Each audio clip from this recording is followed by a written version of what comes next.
put your hands all around.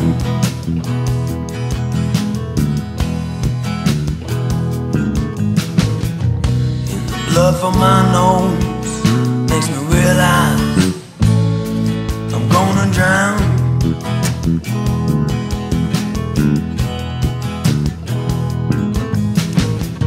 In the family, we're in the pleasures of God. Then there's no sound.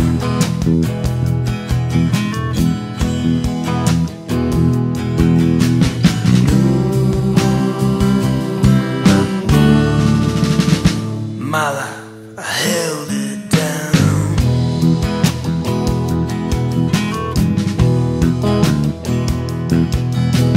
And I get both feet on this hill.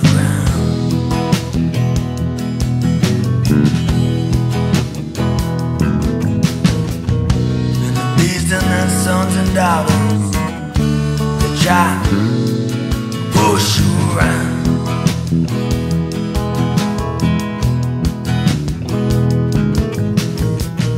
And to measure your kindness by the penny or by the pound.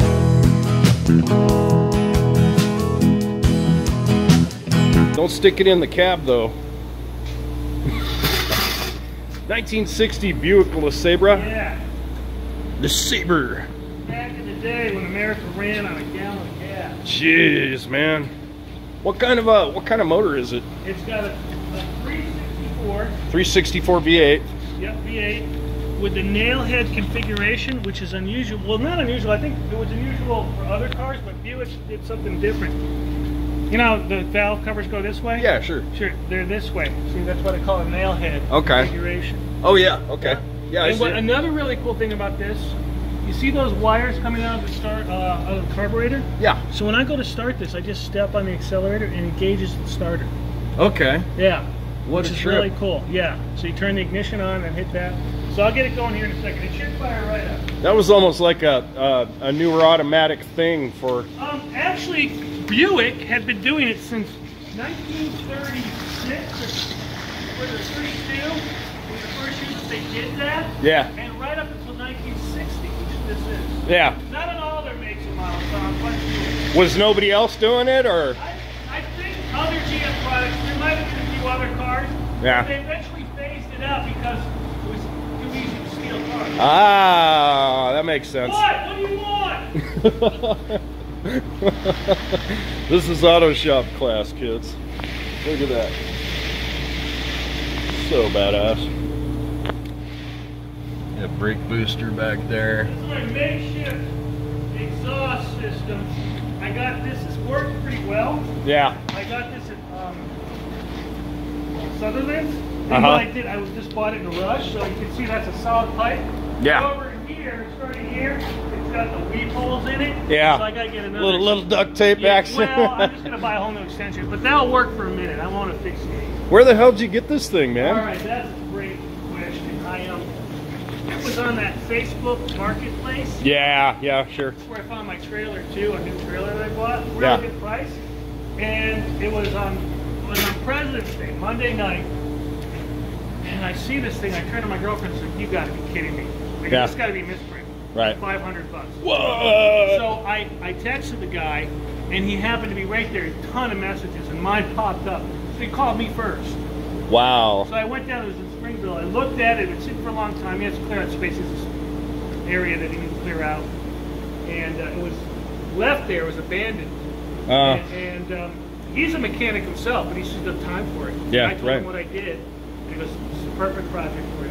So do you have a title for it and stuff? We're working on that. Nice. But he can get it. It's in process. Right. Cop came, did the VIN inspection, the whole bit. He signed me over a title.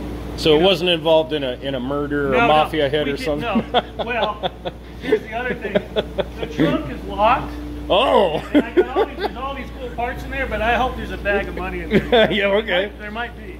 There's no dead cat, no weird smells. No smells. Yeah, well, it's an old car though, Joe. You don't know. Maybe the smell's gone. I know, right? No, this is beautiful, man. Yeah. I love it. Let's get it to fire up. Fire it up, man. I'd love to hear it. Let me get the light on there. You want light? Does that help? Sure. You got a...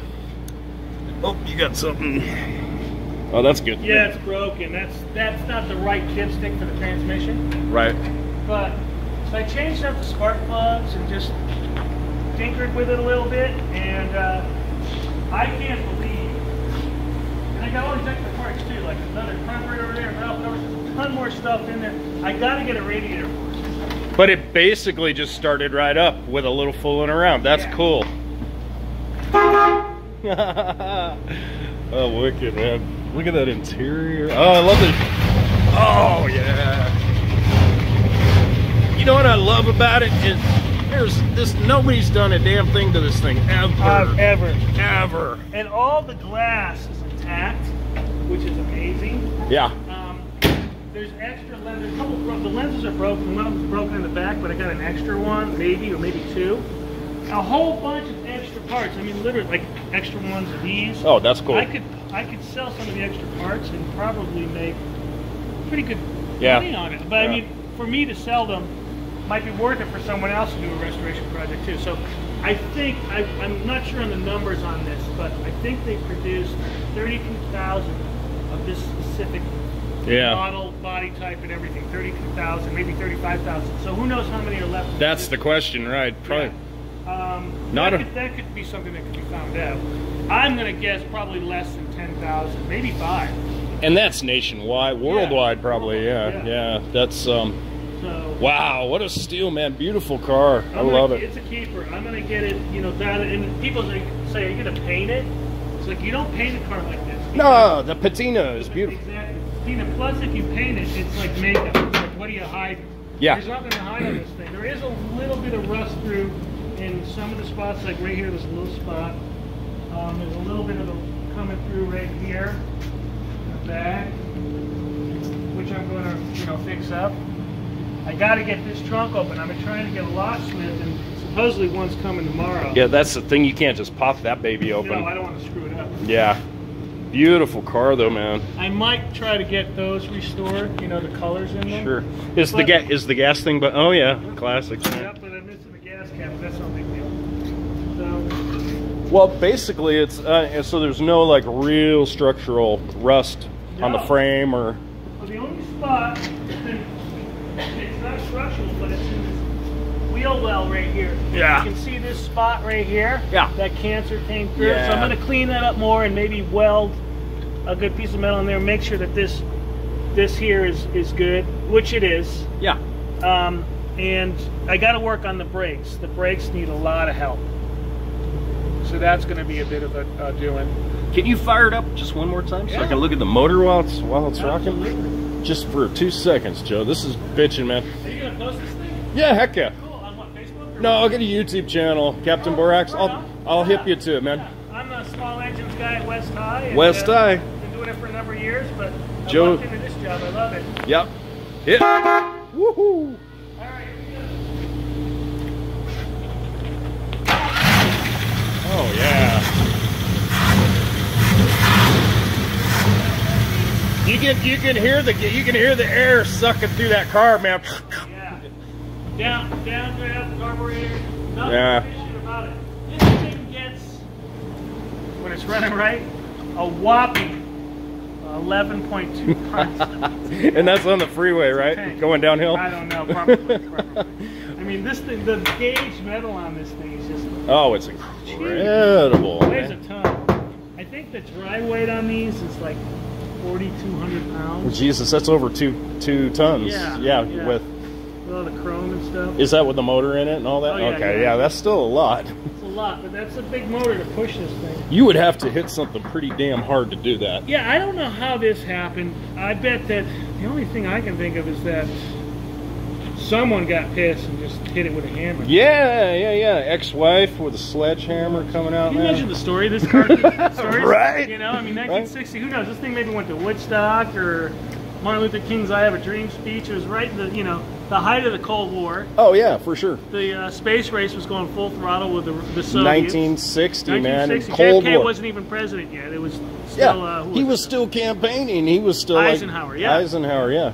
was Eisenhower. And then the windshield of all things is intact. From all these years. The thing that's cool about this is it was inspired by the rocket age. Yeah, sure. It looks like a rocket ship, and when the original interior's in there, it looks like, it's like you feel like you're in one of those Mercury or Gemini capsules. Ah, okay, yeah, I can see it. It's really cool. It's sexy as hell. I love it, Joe. I know, right? It's also sinister looking. Yeah. Well, it's streamlined, man. Everybody had to have the fins too.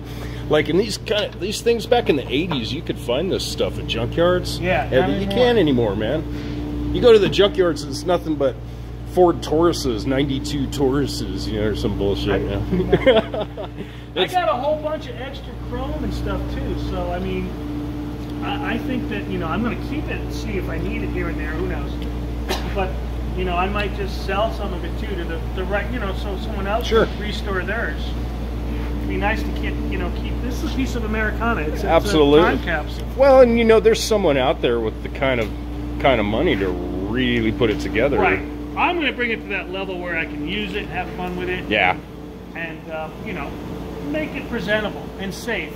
Yeah. I'm not going to do a complete frame-off restoration, and chrome every No. I don't do that. No. Some people dig that. That's cool. I personally think it looks better all rough around the edges, kind of like me. Yeah, well, me too, yeah. Are there any numbers under the hood here anywhere? Yeah, okay, this right here gives all the information, the body style and whatnot. Okay. And then the VIN numbers behind the door here. Okay. I love it, man. Beautiful car. When I saw your email about this, about flipped out, I was like, I gotta get down there. You mean my Facebook thing? Or Facebook, yeah, it was Facebook, yeah. It was cool the first day I got it running with my one of my classes.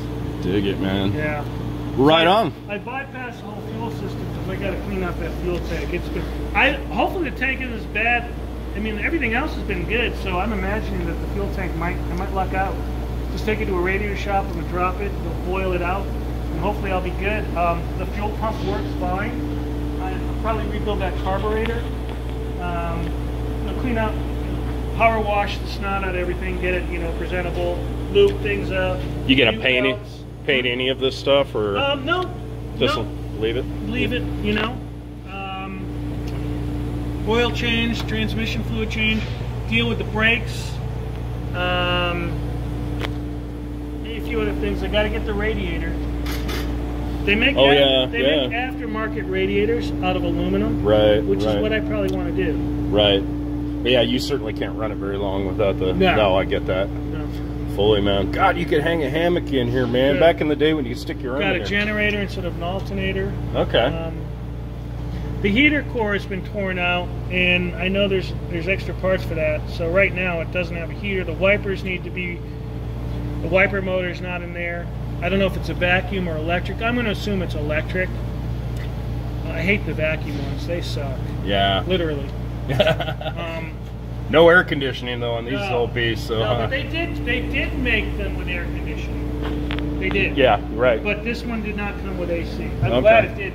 Just one more thing that could break and wouldn't work anyway. Well, and that's something. Geez, that would be such a nightmare to. Oh yeah. But I just can't believe. I mean, the glass on this is incredible. All the doors work. Oh wow! It's a little sticky. Holy hell! Is that a half-inch piece of glass? Yeah. This is the old school glass that would kill people when you went through the windshield. Yeah, it's not safe at any speed. Believe me. There are no seatbelts in this thing too. I think it was before seatbelts. Okay. Because I don't see any. There wasn't anything. Well, you remember being a little kid? We'd sleep back there on road trips, man. It's insane. Your mom would have you on her lap right there while Dad drove. These aren't the original seats either. Look at that dashboard too, man. Incredible. What's really cool too is the dash, like the odometer and speedometer. Come around here, Jack. Yeah. This I find really cool.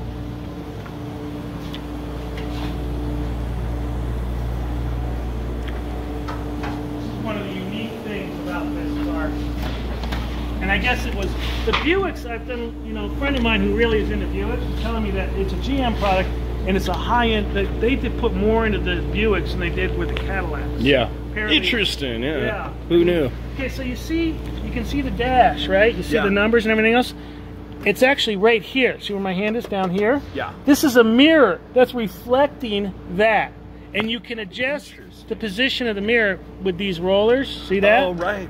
Isn't that cool? So, yeah, okay. It's a mirror. Get you. Yeah, I follow you. And then, so it's actually reflecting up that way onto the mirror. Gotcha. Yeah, and I can't wait to get this thing running because I want to see how it works. Well, so that would be backwards even too, wouldn't it? I mean, not yeah, left to right. Yeah, I think it is. It's got to be reversed. Some parts here. This is an old. Here's a man. That is just the hippest. I love that. I love the. Gotta get the brakes to work. They go right to the floor. Yeah, you know what? Brakes are for quitters, man. Yeah, right. Cool. The clock. It's got the clock in it and everything. That'd be cool if I can get that working. Yeah, it's a cool look. It's almost like got this Art Deco vibe. It does. Even though it's a little bit. Yeah, 3 on the tree tranny. Yeah, it's cool. It goes park, neutral, drive, low, and reverse. Yeah. Which was a problem because a lot of times people would be in, and they'd be going forward and put it in reverse. Yeah. And they'd jack up the transmission. So it's hard to get it in gear with it rolling, but if it's going slow enough rolling, you can easily just jam up your transmission. So that's one of the things that they got away with. They changed them, I think, by mid-1960. Okay. They did something, put a different transmission. What do you want, Sam? At 2:30. How much have you done? You can do the bathroom at 2:30, man. I'll talk to you in a minute, Sam. 1 second. Well, I'm gonna keep an eye on you, bro. If you start like calling people shitters and stuff like that, and it starts coming, changing like Christine and stuff, man, I'm gonna keep an eye on you. Oh yeah, right. Yeah. I'll be watching you. My girlfriend is really jealous of this car because I've given this car. I've named it Della after Della Street because this car guest starred on Perry Mason all the time. Oh, yeah. So I've named it Della, and I've been spending an inordinate amount of time with Della. And so my girlfriend is kind of like, she thinks I'm obsessive. And I was like, yeah, you can be too, man. Check this thing out. It's like, check out the curves. The right thing to say. I think what it is that it's just like I'm so excited about this. Like, well, I get it. I have the same passion for different things and cars, but what a great job you have that you can actually do this after school or whatever. Yeah, and I incorporate it into my lessons with my students. Even though it's a small engines class, this stuff, they learn, they mess with this, and then they can mess with that because the principles on this are exactly the same as this. Right. Fuel, air, compression, spark. All internal combustion engines need that. And then I do stuff with like snow blowers. I got these old school motorcycles that they're all jacked up. They have bad compression, they have other problems, and I keep them that way because it's the only way we're going to learn what's wrong with stuff. Right. And over there, that white Vespa, that's my personal Vespa, which I do stuff with them. That's a 2-stroke. Yeah. And then underneath the cover there is a 2002 Yamaha V-Star. So I got all the toys. It's again, if you know how to fix stuff, you can have all the toys and not, get, lose a lot of money. Well, and you're a motorcycle guy to the core. I know. Oh yeah. I've heard the story, I think, from you where you said you ended up here because your bike broke down, right? No, it didn't break down. I was just going cross country from Boston in 1989, and I got as far as Utah. I was like, this is far enough. Yeah, this is good enough. This is the place. Or is it the right place? Is that what Brigham's saying? This is the right place. I don't want to go any further. Okay. But no, I fell in love with Utah back then. It's still a pretty cool place overall. It's your home, right? It has been, yeah. Awesome, man. Well, next project, that foosball or the air hockey, huh? Found that in trash pickup, and when the kids, sometimes we have a little time out for fun. Every shop should have a time out for fun moment.